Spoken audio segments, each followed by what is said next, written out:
stuck on the reef taking on water. Cool. Are they from here? I mean, I presume they are, but... They just get them at the supermarket and bring them here. How does it wipe off? Like this.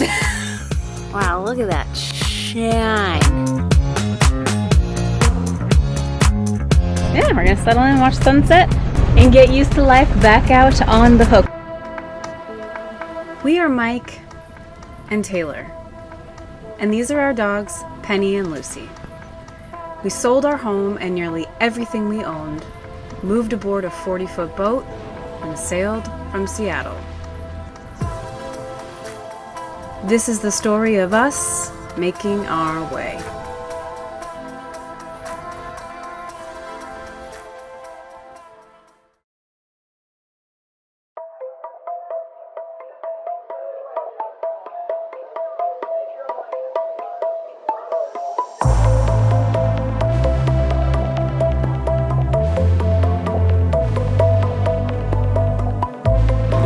Shown up today. I think we saw 35 maybe.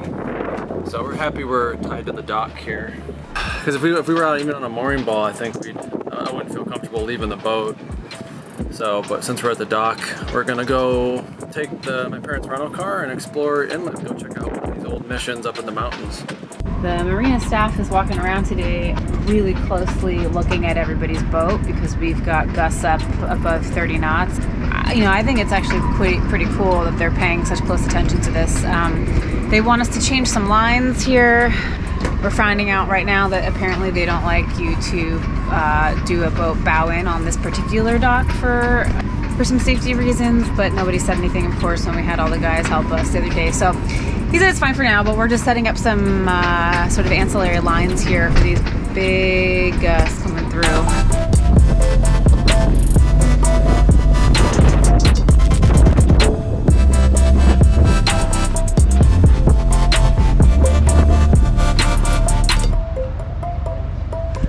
All of the neighbors are retying. It's not the windiest that we've ever seen in this marina, but it's definitely windy.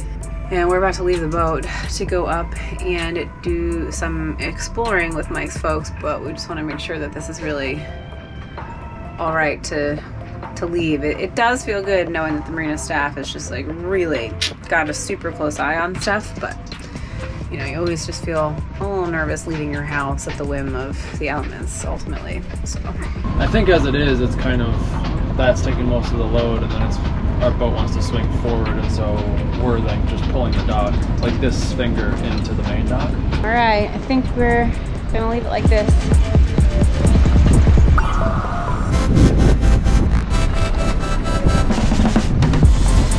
Try to take some weight off of the stern and midship, the heaviest part of the boat, and that's pulling on this dock that is not anchored down.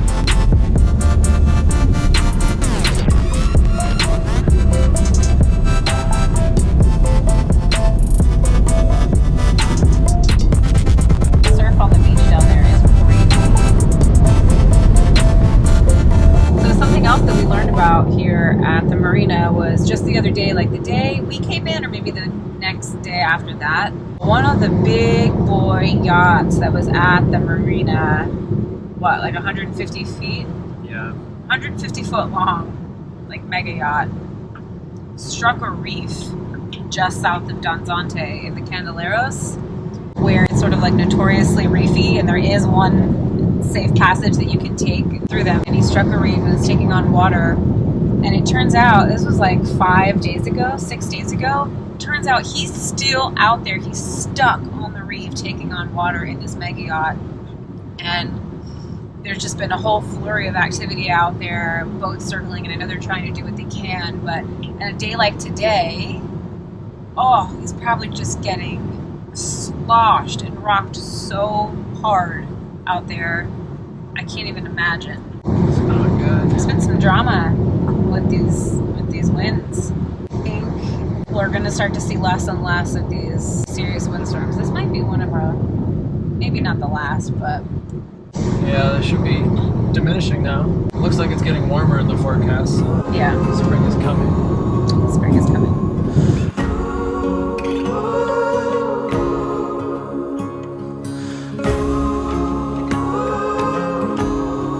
We drove up into the desert mountain range of La Gigante to explore a mission nestled deep among the endless peaks and valleys. Storming along the shoreline, those who were right came with nothing more than dreams of The San Francisco Javier mission was built from 1744 to 1758 by Francisco Maria Piccolo, who trekked through these steep, unforgiving mountains and rugged landscape near Loreto in search of a settlement. all of their hopes were doomed, 'cause for us they're intruders, and all of their high thoughts about us were just illusions. The original mission was actually founded 5 miles to the north, but was moved in 1710 after a drought to its current location where it stands today, which sits near a natural spring. So they're forced to crawl back into the dark.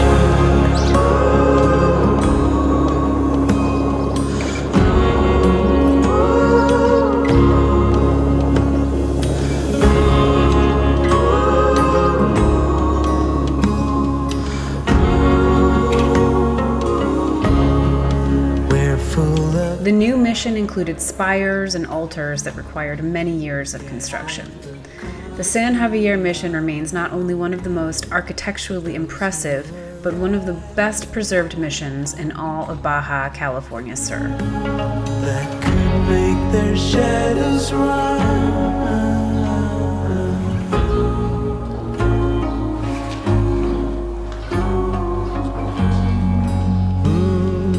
Those who arrive, all of their hopes were doomed, 'cause for us they're This area is so pretty.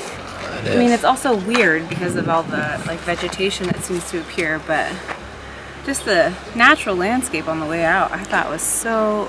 It's beautiful. It's so rugged and No, colors and textures, those almost look like olive trees. They're probably not, but it looks like it, right? a little bit. I don't think they are. back into the dark. Aha! OASIS. I was right. That's cool. Yeah, you called it.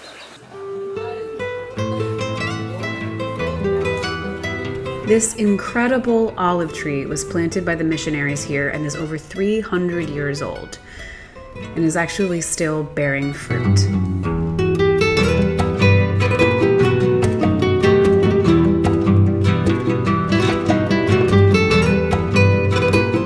It's said that the original irrigation system built centuries ago is still in use here and providing water to the town to this day, supporting their diverse farming and greenery that includes palms, fruit and olive trees, and even a small vineyard.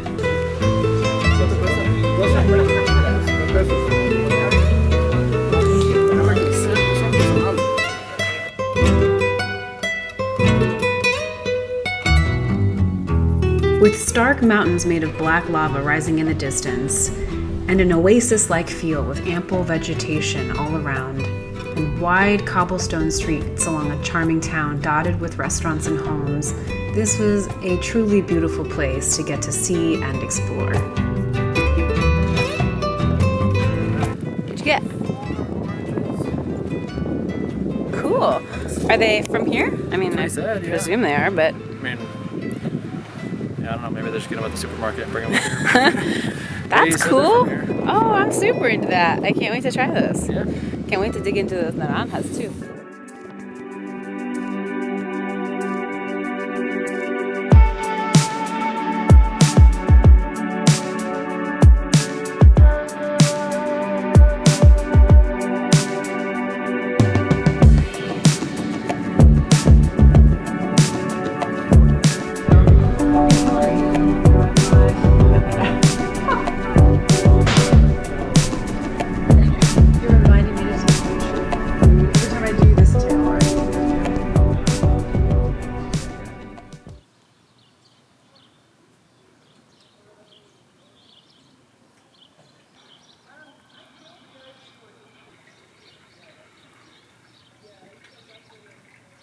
Well, yesterday we said goodbye to Mike's parents, and it was really fun to have them here, and we got to do some stuff that we probably wouldn't have done otherwise, like go inland on some land adventures, and I'm glad we got to take them out on the boat one day, although I do wish they got a little bit better weather.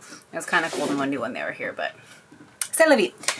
So they are back home, and today we are leaving our slip at the marina, but not before we take absolute full advantage of the amazing perks that come with being in a slip at the marina. So anyway, we gotta leave in a couple hours here, but we are going to run the hose and burn some power. What are you up to, Mike? I'm just finding a rag, so I'm gonna go up the mast and just wipe down all the rigging because it's gotten so filthy here since it never rains. It's like covered in dust, and then Look at us, we have the opposite problem of where we came from. I know, yeah, the one good thing about the Pacific Northwest is the boat gets a wash all the time, including all the rigging. But here, I mean, it's rained once, 1.5 times since we've been here. So everything's just covered. And we washed the whole deck and everything earlier, but you go up to the masthead and surprisingly there's like salt up there. So That's crazy. yeah, so anyway, this stuff's terrible for everything, really. So, I mean, and the brand new rigging you installed 8 months ago. yeah, I mean, it already looks... People say, like, rigging in the Pacific Northwest can last 20 years, but down here it'll last, like, if you get 10 out of it, that you're doing well, so... And that's why. Because it just... It kind of has rust on it already, but it just wipes off, so... How does it wipe off? Like this.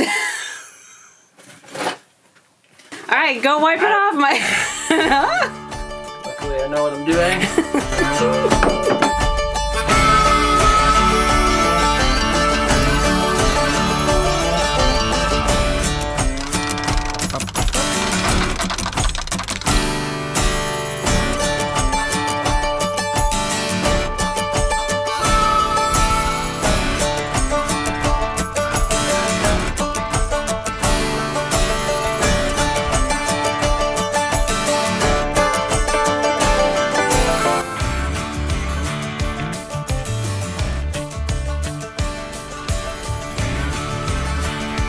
So dirty.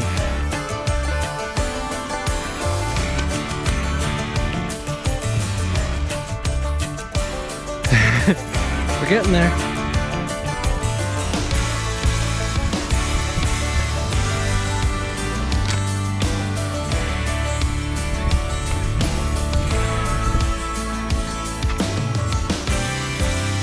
God, look at all this salt all the way up here.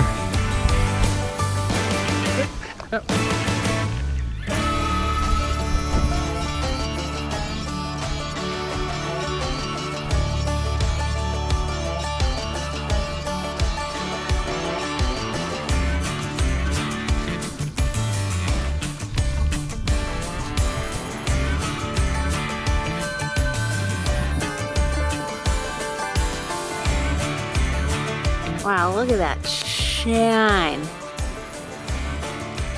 Look at that shine.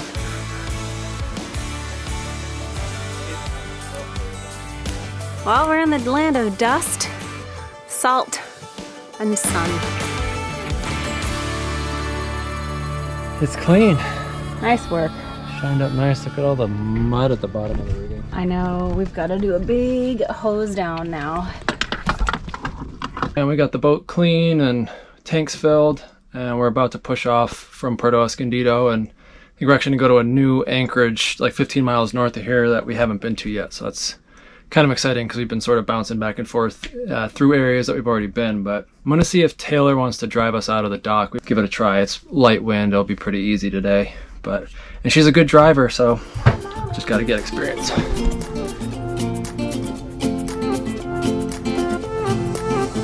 A new place, a new home for a while. Let me feel alive.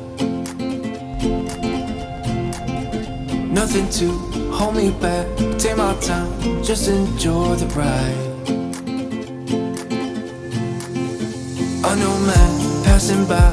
Life is good, best I've ever felt. Get me up, somewhere new, somewhere I can find myself. Oh, I feel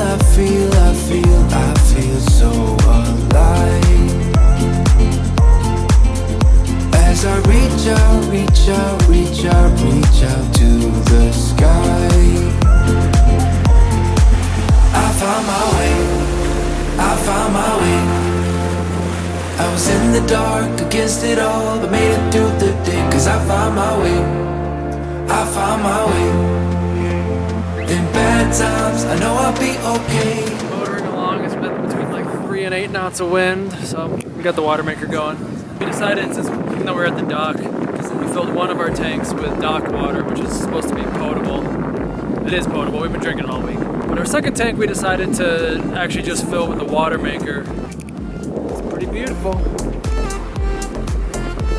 I think our anchorage is tucked in there.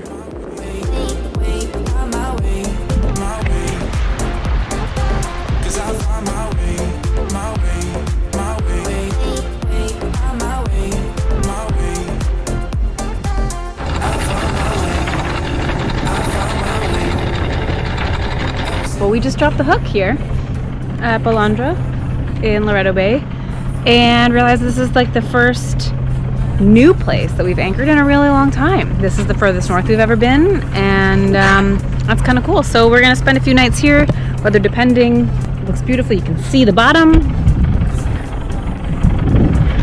Always a treat. Yeah, we're gonna settle in and watch sunset and get used to life back out on the hook with a very clean, shiny, happy boat.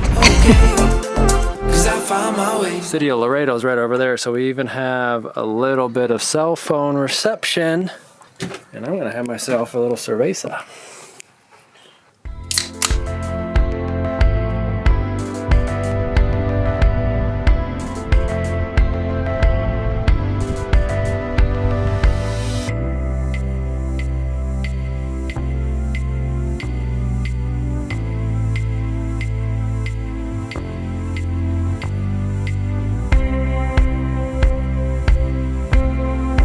Next on Sailing Via, we explore stunning new anchorages and settle back into the highs and lows of boat life. A boat that was actually in the Baja with us washed ashore. Sobering reminder that things can turn really quickly and it can be really scary out here. Bottomless water. Does that make sense? Bottomless water? Where'd she go? Hey, Taylor. She just disappeared and I'm stuck up here. Taylor! Yoo-hoo! Taylor! The fuck?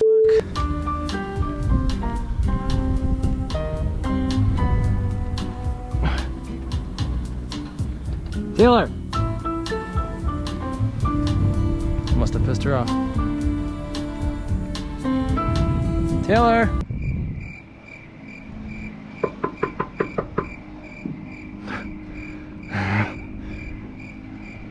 Oh my god.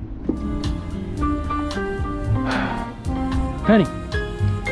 Penny! Penny, go get Taylor.